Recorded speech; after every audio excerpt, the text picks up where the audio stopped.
साथियों नमस्कार। Himachal veterinary YouTube channel पर मैं आप सभी लोगों का स्वागत करता हूं। तो आज हम आपके लिए लेकर आए हैं, मोबाइल स्क्रीन पर आप देख रहे हैं, तो ये जो गाय है इसमें प्रॉब्लम है या इसमें डिजीज़ है लीवर फ्लू की। और लीवर फ्लू की जो बीमारी है वो पशु में बहुत ही खतरनाक सिचुएशन को भी पैदा कर सकती है। लीवर फ्लू का क्या ट्रीटमेंट करना है, डायग्नोसिस क्या है, इसके वे में प्रॉपर जानकारी इस वीडियो के माध्यम से मैं आपके साथ शेयर करने वाला हूं। तो चैनल पर नए हैं तो चैनल को सब्सक्राइब करना है, वीडियो को लाइक करना है, शेयर करना है, और किसी भी तरह का डाउट रहता है तो नीचे कमेंट सेक्शन में आपने हमें बताना होता है। तो देखिए, यह जो लीवर फ्लू होता है इसको फैसियोलियोसिस भी कहते हैं, जो कि गाय, भैंस, भेड़, बकरी का एक खतरनाक रोग होता है।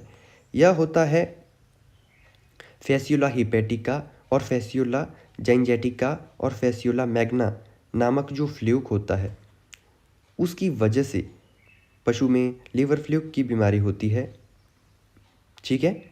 और अगर हम बात करें उस फ्लूक्स की, तो जिस तरह से पेड़ की पत्ती होती है उस तरह का वह देखने को मिलता है, और यह पशु के लीवर के अंदर, ठीक है जी, यानी कि पशु के पेट में मिलेगा, पशु की आंतों में मिलेगा, रक्त वाहिनियों में मिल सकता है, यकृत में मिल सकता है। इन चीज़ों में आपको ये एनिमल्स के अंदर देखने को मिल सकता है। उसके बाद अगर हम बात करें कि एनिमल के अंदर क्या क्या सिम्टम देखने को मिलते हैं, तो ये देख सकते हैं आप कि पशु का जो जॉ रीजन होगा उसमें बॉटल की स्ट्रक्चर में ये जो फ्लूइड आप देख रहे हैं भरा हुआ थैली की जैसा, जो कि बॉटल के रूप में है, तो ये एक मेन सिम्टम होता है।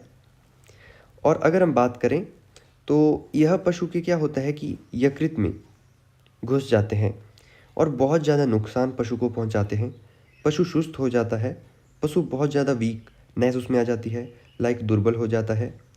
पशु में देखिए, आप जैसे आपने देखा होगा तो जबड़े के नीचे क्या होता है, पानी भरी सूजन आ जाती है।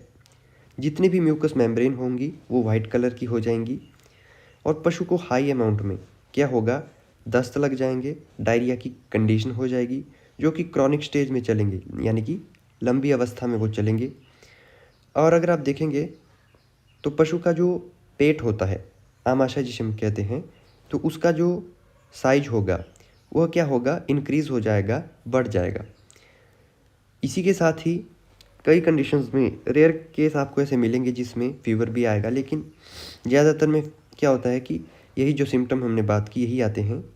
और इसके अलावा पशु क्या होता है कि पशु में खून की कमी भी हमें देखने को मिल जाती है, पशु एनीमिक भी हो जाता है।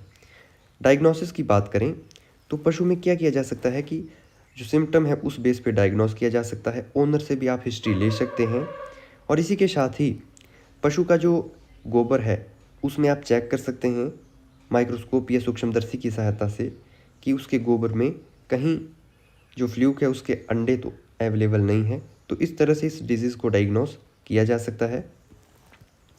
तो ये मेन सिम्टम्स हैं, मेन डायग्नोसिस की बात है, किस वजह से होता है ये हमने बात कर ली। अब देखिए, इसमें अगर हम बात करें प्रिवेंशन एंड कंट्रोल की, तो देखिए पशु का जो शेड होता है आसपास प्रॉपर वे में केप्ट एंड क्लीन होना चाहिए, साफ़ सुथरा होना चाहिए। और जैसे साइबरमेथ्रिन है, फ्लूमेथ्रिन है, या फिनाइल से आप आसपास के एरिया को छिड़काव कर सकते हैं, ताकि जो भी फ्लूक है वो वहाँ पे ना आए। और क्या होता है कि पशु जो तालाब के किनारे या नदी के किनारे चरने के लिए जाते हैं तो कई बार घास वगैरह में भी होते हैं, जो कि जब पशु फीड करता है तो उसमें पशु के शरीर के अंदर प्रवेश कर जाते हैं। तो उस बात का भी आपको यहाँ पर क्या रखना है, ख्याल रखना है। ट्रीटमेंट की अगर हम बात करें तो सबसे पहला जो ट्रीटमेंट आपको करना है कि अगर पशु में क्या है कि क्रिटिकल सिचुएशन हो गई है, तो क्या करना है कि आपने अगर हो सके तो पशु में इलेक्ट्रोलाइट इन्फ्यूज़न का ही उपयोग किया जा सकता है। अगर जैसे बहुत ज़्यादा दस्त कर रहा है पशु, तो उसमें इलेक्ट्रोलाइट इन्फ्यूज़न, आईवी फ्लूइड जिसे हम कहते हैं, उसका इस्तेमाल भी किया जा सकता है। साथ ही साथ अगर पशु में डायरिया हो रहा है, दस्त की स्थिति है, तो पशु में एंटी डायरियल जो ड्रग्स आते हैं, काफ़ी सारी कंपनियों के आते हैं, तो कोई भी बेहतर कंपनी का एंटी डायरियल जो ड्रग होगा, जो दवाई होगी, वो आपने पशु को दिलानी है। और सबसे इम्पॉर्टेंट, इस बीमारी में आप पशु में B complex with liver extract, ठीक है जी, बी कॉम्प्लेक्स क्योंकि लीवर की संबंधित डिजीज़ है, तो B complex with liver extract का जो इंजेक्शन है वो भी आप 10 से 15 ml पशु के बॉडी वेट के अनुसार इंट्रामस्कुलर रूट से उसको लगा सकते हैं। इसी के साथ ही पशु में आप ऑक्सीक्लोजानाइट या राइनोफ्लोक्सासिन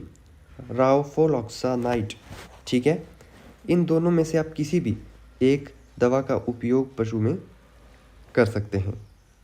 तो ये एक नॉर्मल वे का ट्रीटमेंट है जो कि आप पशु के अंदर कर सकते हैं और आपका जो पशु है लीवर फ्लू की कंडीशन में चांसेस बन जाएंगे कि 100% रिकवर हो जाए। तो ये होता है गाइस लीवर फ्लूक। अब देखिए प्रोटोजोआ के रिगार्डिंग या लीवर फ्लूक या इस तरह से जो बीमारियां होती हैं इनका बचाव मेन यही है। इनका बचाव है प्रिवेंशन एंड कंट्रोल। अपनी गौशाला को साफ़ सुथरा रखो, पशु को अच्छे तरीके से नहलाते रहो ताकि जो भी फ्लूक है या प्रोटोजोआ है वो आपकी गौशाला के आसपास ना आए। तो आप अपने पशु को क्या कर सकते हैं, इन बीमारियों से बचा सकते हैं। वीडियो अच्छी लगी हो तो वीडियो को लाइक करें, शेयर करें और चैनल को सब्सक्राइब करें। धन्यवाद।